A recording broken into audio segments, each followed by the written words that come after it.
It's been a few years since I last sold anything on Facebook Marketplace.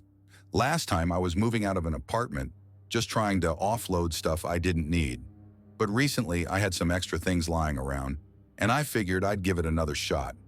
Big mistake. The first sign something was off was how fast the messages started coming in. I had listed a couple of items. Nothing special, just some old furniture and some random knickknacks. And within minutes my inbox was flooded. But it wasn't the usual inquiries like, "Is this still available?" or "Can you send more pics?" The first few messages I got were straight to the point. Address? Send me your address. No introductions, no questions. Just, send me your address. And this was after I had already confirmed the items were available. I thought it was weird, but honestly I figured it was just the new way people were buying stuff. I mean, in LA, anything can be weird. So I sent a reply with my address. Big mistake.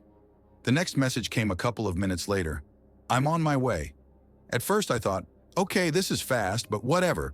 They're just eager. But then something in my gut told me something wasn't right. I mean, who buys stuff like that? No questions, no small talk, just "I'm on my way" without even confirming the price or agreeing on when to pick it up. I shrugged it off and went about my day. About 30 minutes later, there was a knock at my door. It wasn't a normal knock, it was frantic, almost desperate. It didn't feel like the casual knock of someone coming to pick up an item off Marketplace. I opened the door and saw a guy standing there. Tall, pale, wearing a dark hoodie. His face was kind of hidden in the shadows, but what I could see didn't sit right with me. His eyes were wide, almost like he hadn't blinked in hours. And his hands, they were shaking. He didn't say a word. He just stood there, staring at me, like he was waiting for something. Can I help you?" I asked, still trying to process how weird everything felt. He stepped closer and muttered, "Where's the stuff?" I froze. I wasn't sure if he was talking about the items I was selling, or if it was something else. Right here," I shakily said, motioning to the items I had listed. But before I could even finish my sentence, he stepped past me into the apartment. I stepped back, instinct kicking in. Something was really wrong here. "Hey, wait!" I started, but he wasn't listening. He just started rifling through my things, like he was looking for something specific. No matter how much I tried to stop him, he was in a rush, throwing stuff aside like he didn't care what was there. "What are you doing?" I asked, now genuinely freaking out. "You didn't even... Where's the other stuff?" He cut me off, his voice low like a growl. His eyes never left mine as he asked again, more aggressively, "Where's the rest?"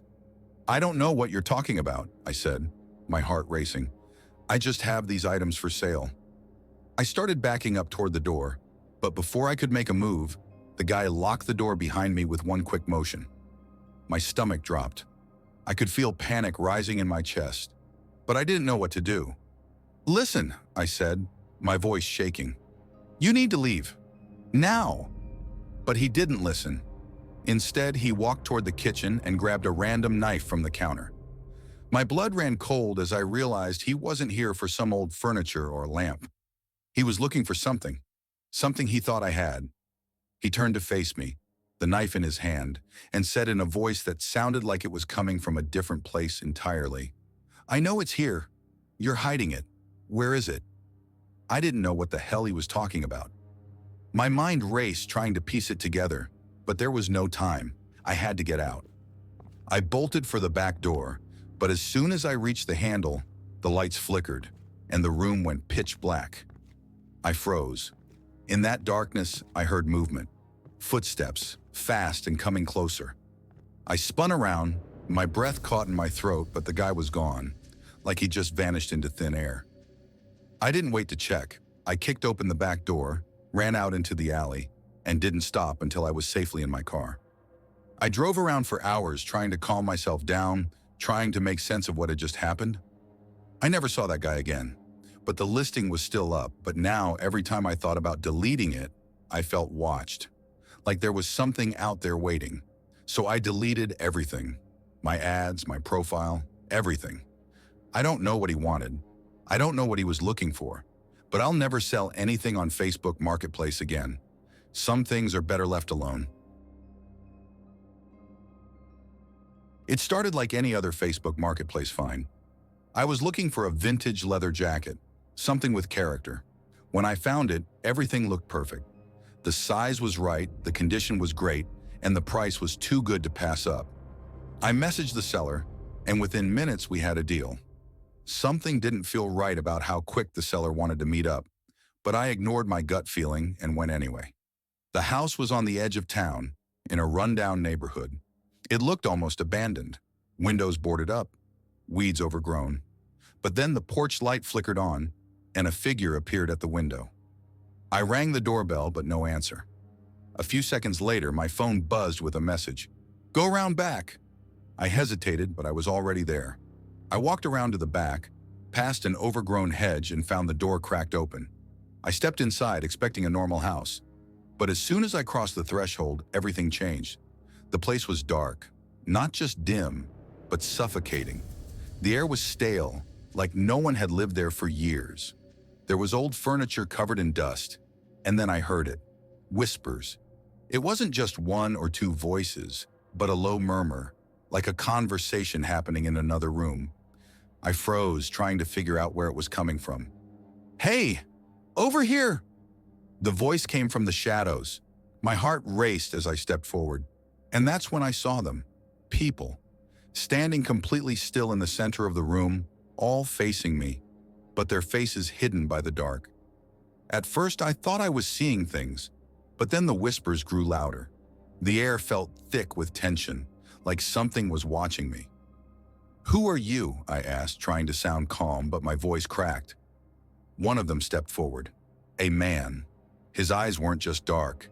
They were completely black, like there was nothing behind them. He smiled, but it wasn't friendly. It was a wide, knowing grin. "Welcome," he said softly. "You're here for the jacket, but you'll stay for the game." I didn't know what to say. My heart pounded. "Game," I stammered. He didn't answer. Instead, he stepped aside and the others slowly moved in around me, forming a circle. Panic surged in my chest. I tried to step back, but the door slammed shut behind me. The sound echoed through the house. I rushed toward the windows, but the shutters were closed. I pounded on the door, shouting, but no one answered. The darkness in the room seemed to press in, suffocating me. One of them, a woman, stepped forward. Her face was pale, hollow, like she hadn't seen the light in years. She reached out and touched my arm. I recoiled. "You can't leave," she whispered, her voice cold. "Not unless you play the game." The man with the black eyes laughed, low and hollow. "She's right. The game has already started." I didn't understand. What game? Then in the corner of the room, I saw it. A man lying motionless on the floor. At first, I thought it was a mannequin, but his chest rose and fell, slow and uneven. His skin was pale, covered in deep cuts. There was something wrong about the way he moved. The woman pointed to him. "He tried to leave," she said coldly. "Now he's part of the game." My stomach churned. What was going on? The man with the black eyes stepped toward me. "Do you want to play?" he asked, his voice almost too sweet. "The rules are simple. Survive." Before I could react, the lights flickered and went out, plunging the room into total darkness. I heard something move across the floor, too fast, too sharp. Then a scream, a woman's scream. I bolted for the door. My hand was inches from the knob when I heard it, the sound of something scraping behind me. I spun around. The room had filled with more people, all standing still, their faces hidden. The man with the black eyes glanced over at me and whispered, "You can't escape," he said softly. "You're ours now." I didn't think much of selling on Facebook Marketplace. I had an old couch I didn't need anymore, and figured it'd be an easy way to make some space in my living room. It wasn't anything fancy, just a worn-out, but comfy couch. A few hours after posting it, I got a message. "Is it still available?" I said yes, and almost immediately, the buyer, some guy named Jay, asked to come pick it up. No questions, no bargaining, just, "I'll take it." A bit odd, but whatever. I was just happy to get rid of it. He showed up around 7 p.m. that night. The house was cold and dark. When I opened the door, he didn't say much, just walked past me straight into the living room, his face expressionless. He didn't care about the condition of the couch or even ask anything about it. He just looked at it, nodded and said, "I'll take it." I offered to help him move it, but he just shook his head. I don't know why, but something about him made me uncomfortable. The whole atmosphere in the room shifted. It wasn't just the weird way he was acting. There was something else too. The air felt heavy. There was a strange, almost metallic smell in the room, like old coins or something. I tried to ignore it, but it lingered in the back of my mind. Then I heard a loud thump from the living room. I jumped up, but when I rushed in to check, he was gone. The couch was still there, but now there was a dark stain on it, spreading across the cushions. I bent down to get a closer look, and my stomach dropped. There were tiny smudged handprints on the fabric, as if someone had been crawling on it. I froze. I didn't know what to think. I tried to leave, but when I went for the door, it was locked. I checked my phone, but nothing. Then a text message from Jay popped up. "Leave." That was it. I bolted out of there. I locked the door behind me and didn't look back. But the whole time, something felt wrong. I couldn't shake the feeling that I wasn't alone. The next day, I went back to the house. The couch was exactly where I left it, and the stain was gone. It was like nothing had happened. But I couldn't shake the feeling that someone was watching me. The unease stayed with me, gnawing at the back of my mind. I thought about calling the cops or talking to my neighbors, but I didn't. There was something telling me to just drop it, to forget it ever happened. So I deleted my marketplace account that day. I haven't sold anything on there since. I don't know what it was, but I don't want to find out. I was looking for a wooden chest, something rustic to keep blankets in my living room. After scrolling through Facebook Marketplace for days, I found the perfect one and only $40. The description was brief, just a single sentence. Wooden chest, good condition, pick up only. I messaged the seller, and they replied almost immediately, saying it was still available and that I could pick it up that evening. The only thing that gave me pause was the address. It was way out at a ranch on the edge of town. I hesitated for a moment, but I really wanted the chest.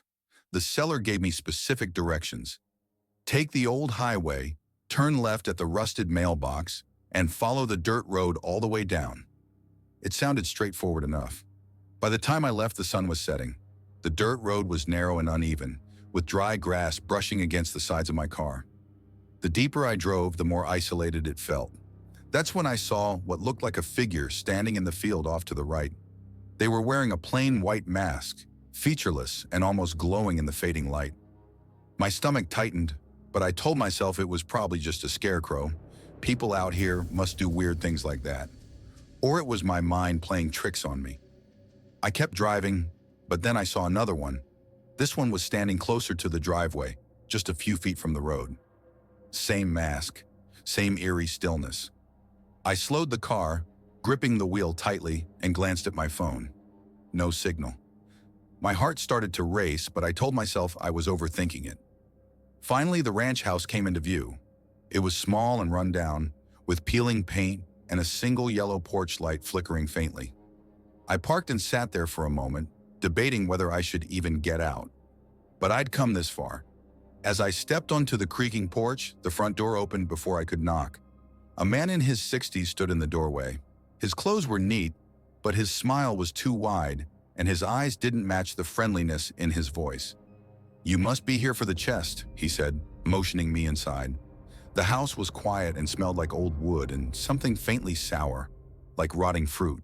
The chest sat in the corner, just as it had looked in the pictures. It was beautiful, even more so in person, with its hand-carved details and smooth finish. But something about the atmosphere made me feel uneasy. "You live out here all alone?" I asked, trying to fill the silence. He hesitated. "I've got family nearby," he said, but there was something off about the way he said it, like he didn't quite believe it himself. I knelt down to inspect the chest, running my fingers along the carvings, but I couldn't shake the feeling of being watched. When I glanced out the window, my blood ran cold. There were 3 of them now, 3 figures in white masks standing at the edge of the yard. They weren't moving, but somehow they felt closer. Are those neighbors? I asked, my voice shaky. The man didn't look. You should leave now, he said quietly, his smile fading. His tone was firm, almost urgent. My stomach flipped. What about the chest? Just leave, he repeated, his voice lower this time. I didn't argue. I muttered something about coming back for it later and bolted for my car. As I sped down the dirt road, I glanced in the rearview mirror. The masked figures were standing in the driveway now, perfectly still, their white faces turned toward me. I didn't stop until I was home. I never went back for the chest, and I deleted Facebook Marketplace that night. Whatever was happening out there, I didn't want to know. All I know is that I wasn't supposed to be there.